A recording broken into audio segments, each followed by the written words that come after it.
Greetings. Let's pick up right where we left off.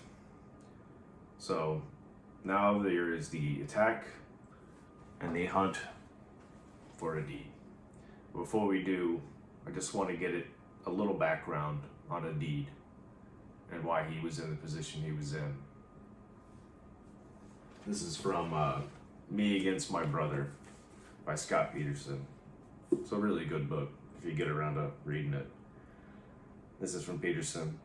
Quote, "Power in Somalia is synonymous with wealth, freedom, and personal security.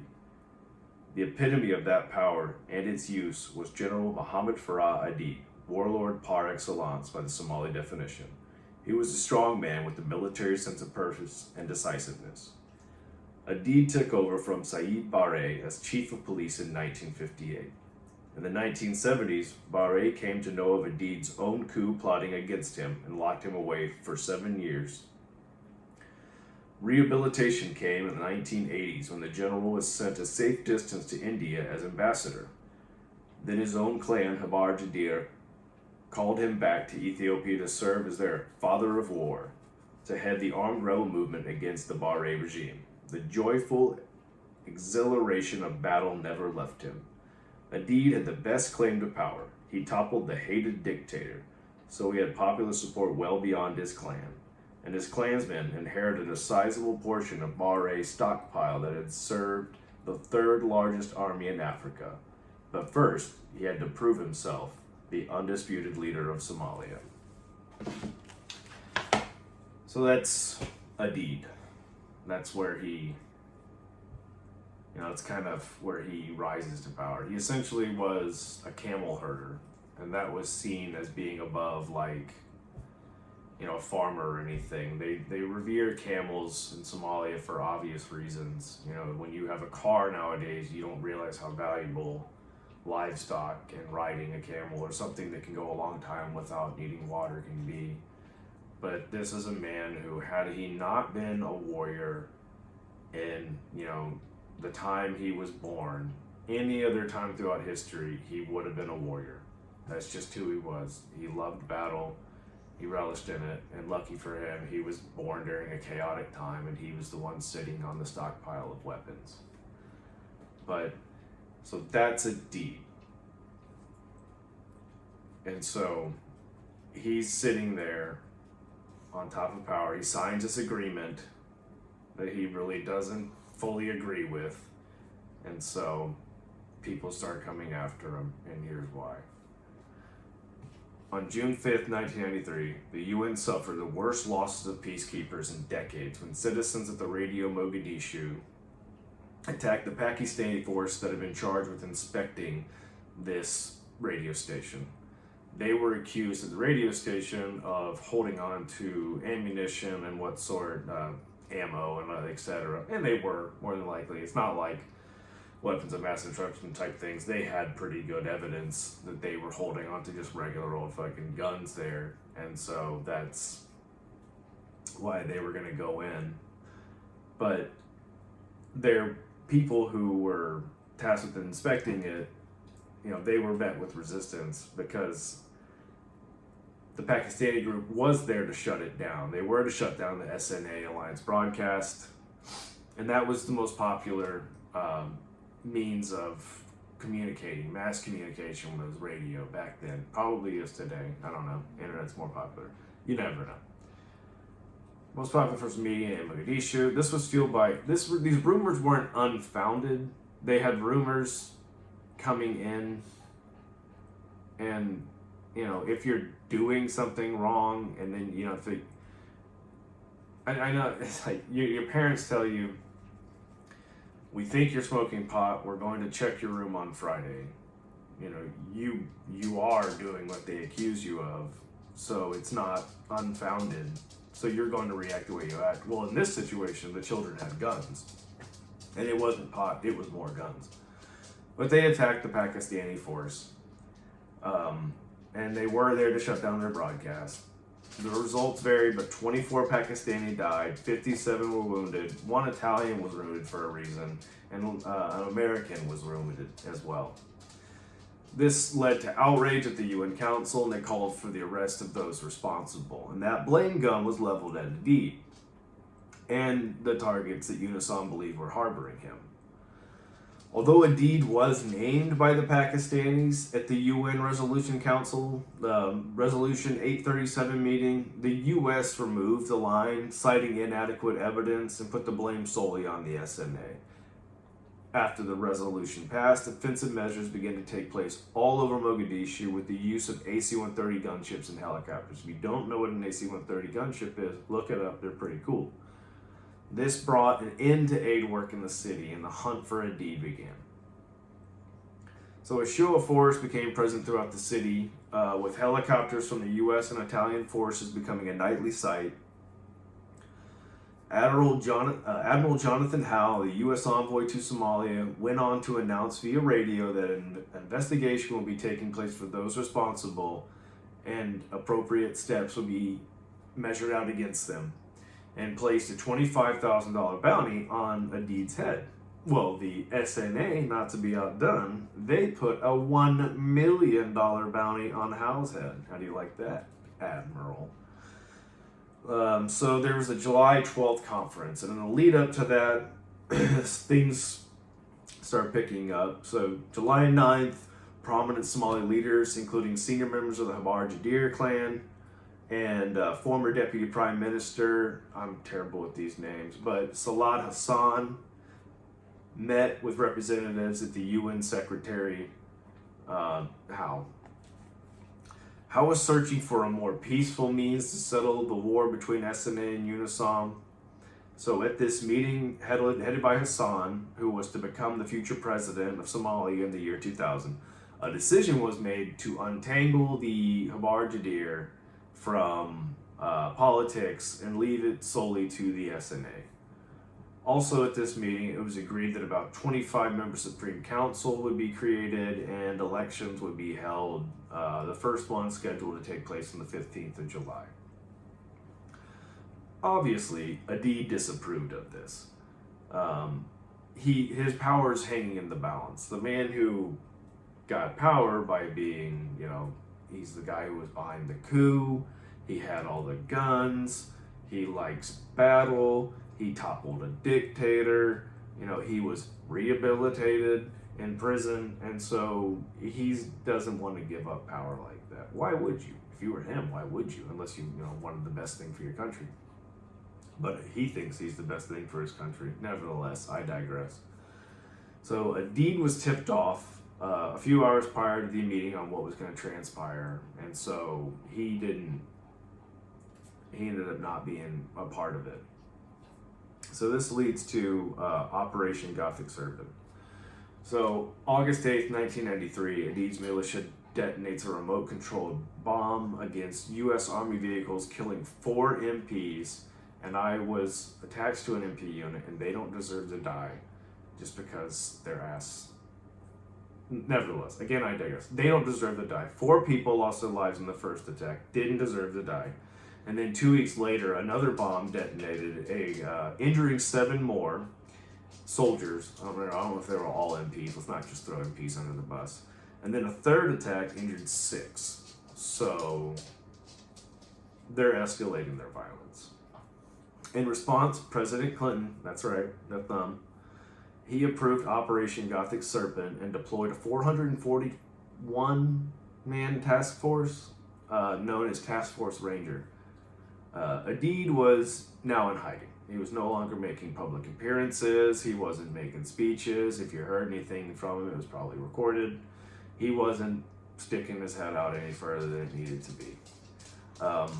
3 weeks leading up to the Bloody Monday raid had seen a lull in the UNISOM operations in Mogadishu, and the city had become increasingly hostile to foreign troops. So, the Bloody Monday raid. Before we get into the raid, I want to get into just a quick story on what was going on in the countryside to warrant Adid needing action to be taken. So, This is just a tale from one man recounted by Scott Peterson. This is just one man, a farmer out in a rural area.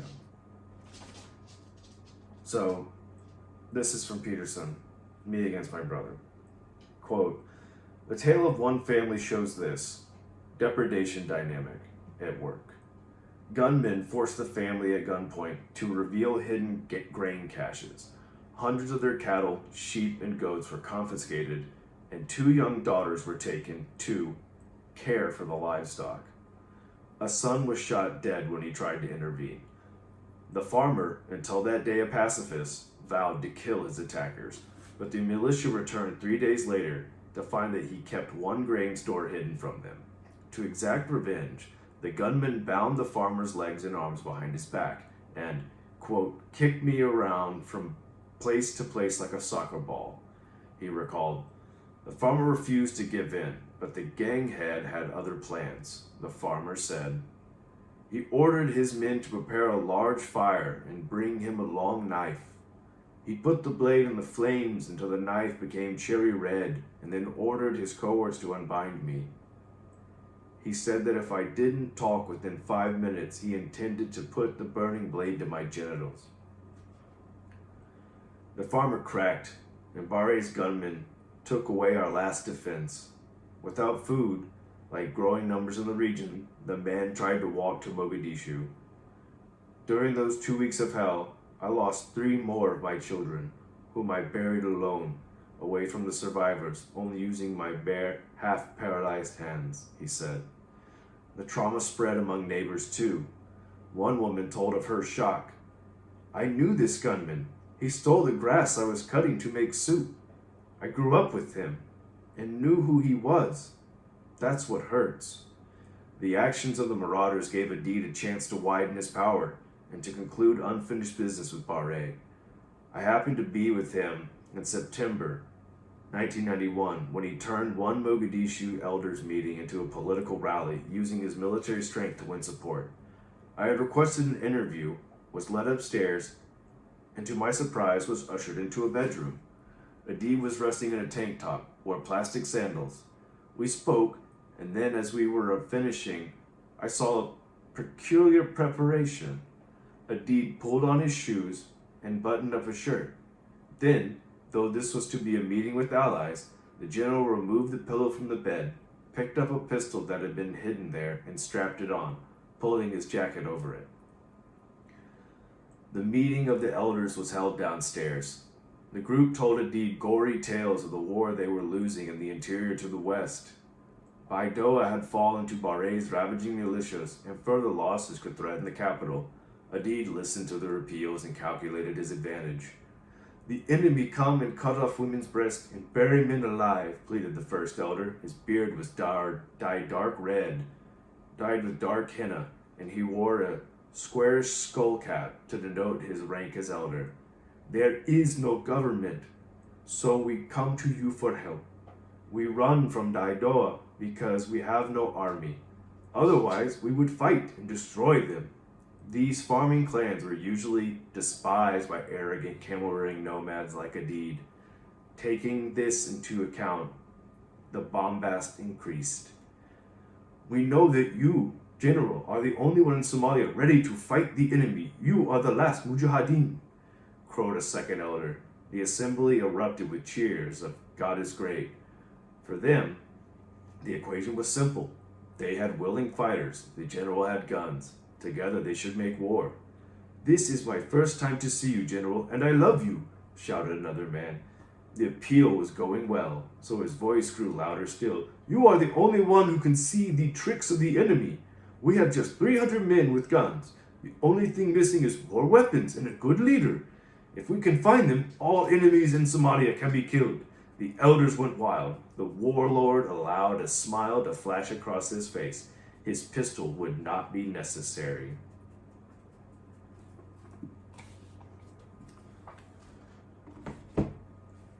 They came to him out of desperation. Tales like that were coming in all the time. That was one gory tale of one man. One man who was allowed to live, even though his family was killed.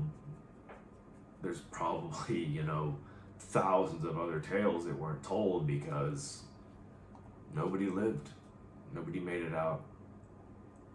There's another story by Peterson. Like I said, it's a very good book. It's very enlightening considering this is all in 1993. You know, I'm 35 at the time of recording this. I'll be 36 this year, so this is my lifetime. You know, when I'm sitting there freshly wiping my own butt, you know, this is going on. And we don't really know about it well enough, but Peterson does a really good job of illustrating what he saw over there. I highly recommend Me Against My Brother. It's a really good book. But so that's the kind of stuff day in and day out that puts these people to put a deed in power. But now I don't see eye to eye with him in the way he's doing things, and so they're trying to push him out, but he's not willing to go quietly. And then the Bloody Monday raid happens. So the Bloody Monday raid is what it's called in Mogadishu and what I'm going to call it here. So it was a raid on a compound-like villa, and the pretext for the raid was given via a CIA memo revealing the plan to attack officials in Mogadishu. The target of the raid was compound of Abdi Owali in the Hodan district in southern Mogadishu. This compound was a well-known meeting place for the Habar-Jadir. According to the men gathering at the meeting, so this is what they said the meeting was going about, but we'll have to take their word for it. It was to talk about General Howe's offer. Was it Admiral Howe? I keep getting General Howe offer about peace talks to end the conflict. These men were mostly capitalists. They were mostly men who had some form of industry or some form of good or something that they were bartering or selling. These were men whose business was disrupted by all the events going on with the Civil War and all the other things that were transpiring in the city. Days and weeks before the operation began, the Unisummit dropped leaflets and broadcast radio messages, popular, stating that the enemy of the Habar-Jadir clan was not them, and that they only wanted to capture a deed. After weeks of planning, the coalition military leaders decided against issuing a direct warning prior to the attack. The reason for this was twofold. In the past, SNA leadership and valuable targets they'd escaped the actions meant to neutralize them or capture them, and also they wanted to minimize friendly casualties. The go word for the attack was Michigan, and after this was given, an armada of 17 helicopters took flight from Mogadishu International Airport and the surrounding villas. They were loaded down with water from Flint, Michigan. Just kidding. Around 10-18 hours, a CIA informant walked to the front of the compound in plain view of the approaching helicopters. This was the prearranged message or sign to commence the attack. No warning was given on the ground. Weapons were hot, clear to engage. So a total of 6 Cobras, 4 Kiwas launched 16 tow missiles and over 2,200 rounds of 20 Mike cannon fire into the building in 6 to 8 minutes. Those were some busy boys. One of the pilots recounts his experience on that day. Quote, "Our orders were to destroy the conference room on the second floor where everybody was supposed to be meeting. Then we were to destroy the staircase in the back of the house so no one could get away. I was flying security for Battle Position 1, and my job was to wax anybody if they tried to leave the compound, or if they came outside and tried to shoot at us. But then I was supposed to destroy the front gate of the compound so the infantry could get in." It was Chief Warrant Officer Chris Robin from an article in Spin Magazine.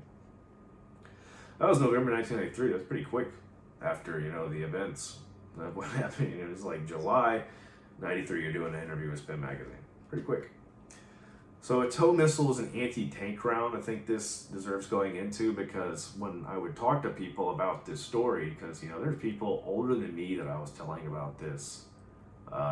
And a guy was in the military too. And when I brought up that it was a tow missile, he was like, a tow missile? And I was like, yeah, they used a tow missile. And like, that's an anti-tank round. I'm like, yeah, I'm not going to tell you that's what they used. So it's an anti-tank round. It's designed to penetrate the armor of a tank, not a building in Mogadishu. But then again, if you can penetrate a tank, you can probably penetrate a building. But it's designed to penetrate through a tank, and then that explosion triggers a secondary explosion inside. So two explosions, one to get through the armor, the other one to just take care of anything inside. So these were used on this building in Mogadishu, a compound, which is just a building where, it's not like a fortified compound with, AA guns or anything in the air. It's just a compound where people were meeting. And before the tow missiles struck, Abdi Quadid had been addressing a crowd of roughly 100 Somali men that had gathered in the villa. These were prominent men such as sheiks, judges, and other intellectuals, businessmen, people who had a vested interest in getting Somalia on the right track, or at least establishing some form of normalcy. If you don't want to throw around, they wanted peace for whatever reason. They wanted things to go back to normal. They wanted goods to exchange hands. They wanted people to, go to market. They wanted people to go to mosques. They wanted all that to keep happening. So whether or not, whatever you feel, these gentlemen more than likely did want things to they wanted them to get better, but they were met by tow missile fire. And so the first tow missile broke through the wall of the compound. It passed by Quadid's face and exploded. And that hole opened up the view to the other helicopters outside, let them know what's going on inside, and then just, like I said, 6 to 8 minutes is all it was with all that fire. Elders and the most senior members, Sheikh Haji Muhammad Imanuddin, who was over 90 years old at the time, was killed in the blast. Many of the men were sitting directly on the wall that was hit, so they were leaning against the wall. It's not a whole lot of furniture in there, so they were leaning or sitting against a wall, and they were the first ones to, they probably didn't know they got hit by a missile, let's put it that way. It probably happened pretty quick. Farah's account of the events, this is not Farah Abdi. I got confused when I was reading Black Hawk Down because he seamlessly goes into talking about these characters. This is a different gentleman. And this is from Black Hawk Down. What Farah saw and heard was a flash of light and a violent crack. He stood and took one step forward and heard the whoosh of a second missile. There was another flash and explosion. He was thrown to the floor. Thick smoke filled the room. He tried to move forward, but his way was blocked by bodies. A bloody pile of men and parts of men a meter high. Those who survived the first blast were feeling along the wall, groping for the door when the second missile had exploded. The air was thick with dark smoke and smelled of powder, blood, and burned flesh. Farah found the stairs, stood, and had taken one step down when a third missile exploded, disintegrating the staircase. He stumbled to the first floor. He sat up, stunned, and felt himself for broken bones and wet spots. There was another explosion above him, then another, and then another. The old taking out the staircase to make sure nobody flees down the stairs. Classic. Those who managed to escape did so by jumping out of the second story of the building. More collateral damage occurred when a tow missile shot awry or over its target and hit a French relief agency, killing a Somali aid worker and injuring several other people. I think 7 in total. So, and Abdi wasn't there. He was in hiding still. The ground assault phase had 53 men that landed nearby. Some were on a French embassy. They were there to set up a perimeter. Over 20 canisters of CS gas were used on gathering crowds to disperse onlookers and to keep them from getting too close. One ground unit was tasked for searching for high-value targets as well as gathering intel. According to the pilots, gunfights looked sporadic. This was filmed. To my knowledge, they never released the film. That'd be interesting to see. It'd probably be terrible, like when you go back and look at stuff from like 20 years ago and you remember that it looked good back then, but it looks like trash now. It's probably one of those videos. Gunfights. In total, 2 prisoners were taken, and after 2 revised counts, the death toll was settled on 20. Those killed were mostly elders and sheiks. So it's not, they didn't go in and kill a bunch of fighting age men. They killed elders and religious officials. Reaction to the raid wasn't well received, obviously. Ronnie Brauman, the president of Doctors Without Borders, commented, "For the first time in Somalia, there has been a killing under the flag of humanitarianism."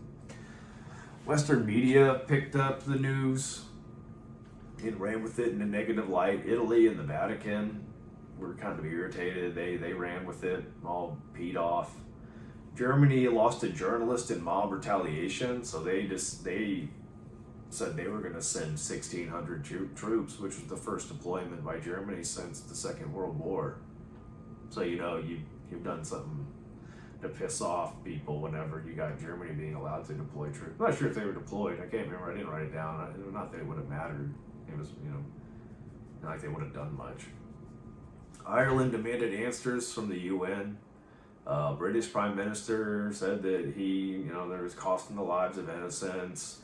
A senator broke with his fellow Democrats and asked for withdrawal of troops. Some bill was introduced to Congress to urge withdrawal. Ultimately, it came to nothing. So the atmosphere in Mogadishu became very tense, and aid coming to a standstill in the city. UNISOM had stopped all night patrols, and support had withdrawn from the city, and protests began to erupt. Leaflets had spread throughout Mogadishu encouraging reprisal attacks and warning of a coming battle. On the 12th of July, the SNA announced it would fight every last colonial soldier of the UN until they leave, and the next day Americans were ambushed, and these ambushes would continue. So that's kind of where we lead off before the Battle of Mogadishu actually takes place. So next time, it's going to be the prelude to the Battle of Mogadishu, the downing of the first Black Hawk, and then we'll finally talk about Gary Gordon and Randy Sugar and their actions that day. I'm not going to get into the full battle of Somalia. If there's enough interest, I will. There's a movie about it. I've heard they do fairly well. So if you can sit through Josh Hartnett acting, they got plenty of other people that carry that movie. I've heard they do a fairly decent job, but ultimately it's hard to recreate battles because you'll have one guy who was 20 meters away giving a different experience of the battle that happened to the same 2 people, but they were just, not very far away from each other, 20 meters away, and they're giving different accounts of what happened. But ultimately, if you don't count like the cheering at the end or whatever that weird scene was, maybe I'm just not intelligent enough to get it, highly likely, but they like cheering at the end when everybody's running out. I thought that was weird as hell. I don't understand that scene. Maybe somebody can write or leave a comment about it. I really didn't get it. I was like, this is some Hollywood BS if I've ever seen it. But I feel like there's a lot more information in this book that I could go into. I mean, I could probably sit here and just read the whole thing. It's really enlightening. Because this is not, you're not reading about something that happened 200 years ago to people you can't relate to. You're reading about if you're 30 years old, or this happened in your lifetime. You were alive during this. The people who were there could have been your relatives. They were the age of people that you know. So it's just fascinating that this all goes on and we're not really taught about this kind of stuff. That you have to seek this information out on your own. And there's nothing wrong with that. You know, you need to educate yourself. You shouldn't rely on schools to teach you everything, because they don't teach you anything. But ultimately, it's up to you just to sit down every once in a while and read a book and educate yourself on the lives of people who will never have their story told if you don't sit down and read it. The poor girl in this book who, she starves to death, and it's just one account of a woman who lost all of her children. I believe she had 4 children, and she lost every one of them. She was breastfeeding one child in an aid line, and he was struck by a stray bullet, and he died. Breastfeeding her, he was at her chest. So essentially the child was at her chest, and he got hit by a bullet while she's waiting for food and died. And then her daughter, her last child, ends up starving to death in the University of Mogadishu. And there's aid there, and there's food in the city, you know, like we discussed in the first part. There's people delivering aid. There's people who are outpour from almost the whole globe of food coming in, and people were still starving because there's warlords taking it and people wanting to steal it and sell it and hold it, and you know, the farmer who's trying to grow crops, and then they steal all of his cattle, all of his sheep, you know, all of the things that would help him plant, and then they take all of his grain, all of his food, you know, next year's grain gone. And so this poor girl, she's just one victim, just one story. And I'm reading it as I'm going to bed. You know, it's bedtime reading for me most of the time, but I'm just sitting there thinking, there's food all around her. There's food in the city. There's aid. Eventually an Irish aid worker shows up with like a protein-rich gruel, but the girl's too far gone. She's too emaciated, she's too thin, the body's pretty much shutting down at that point. So it really, me against my brother Scott Peterson. I highly recommend this book. Black Hawk Down's an interesting book, but ultimately I think this book is a little more enlightening to the American public, and it's definitely worth a read. It's not on Audible. It's not on any of those things where you have somebody read it. If you want, I'll read it to you. Just call me. You know, I'll sit down and read it to you. But I highly recommend you get it. So next time, Prelude to the Battle, and we'll finally start talking about Gary Gordon and Randy Sugar, the whole reason we started this escapade. So that's all.